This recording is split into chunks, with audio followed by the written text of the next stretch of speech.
আমি 3টা বড় বড় ভাজা মাছ নিয়েছি, মাঝখান থেকে ফাইরা নিয়েছি কারণ মাছগুলো বড় ছিল। লবণ হলুদের গুঁড়া দিয়া আমি হাত দিয়ে মিক্সড করে নিব একটু সুন্দর করে।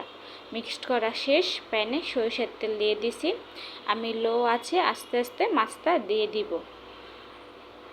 মাছটা কিন্তু একটু সাবধানভাবে ভাজা উচিত, বেশি জাল বাড়াইয়ে দেওয়া উচিত না, কারণ মাছ ভাজার সময় একটু তেল ছিটাছিটি করে, এটা আমাদের হাতে বা চোখে যাইতে পারে। আমি এই জন্য সবসময় মাছ ভাজলে লো আঁচেই ভাজার চেষ্টা করি।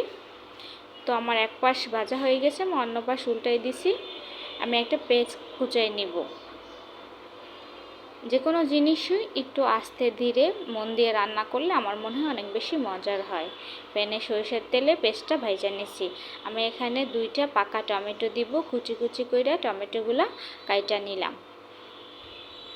একটু সুন্দর করে নাড়াচাড়া করে নিব 2 মিনিটের জন্য। আমি এখানে 2টা কাঁচামরিচ অ্যাড করব। কাঁচামরিচ 2টা আমি ধুইয়া কাইটা নিছি। এ পর্যায়ে আমি আদা রসুন বাটা একটু ভালোভাবে মশলাটা কষাই নিব। আমি এটা সবসময় বলি, রান্নায় কষাইলে রান্নাটা অনেক বেশি মজা হয়। আজকে আমি পটল দিয়া মাছ রান্না করব, সাথে একটা আলুও দিব। তো পটলগুলো আমি সুন্দর করে ছুইলা নিব।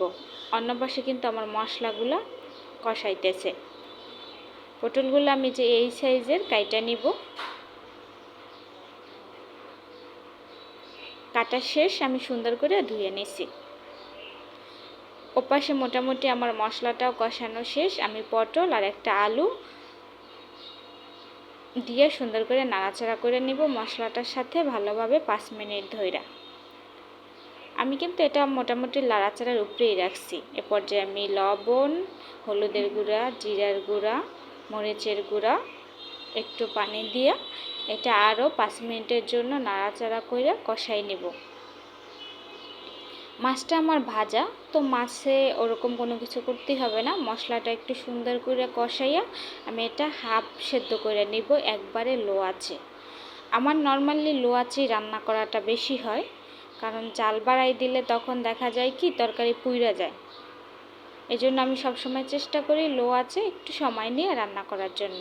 আমার মশলাটা কিন্তু কষানো একবারেই শেষ পটলের সাথে। এ পর্যায়ে আমি মাছগুলো দিয়ে দিছি।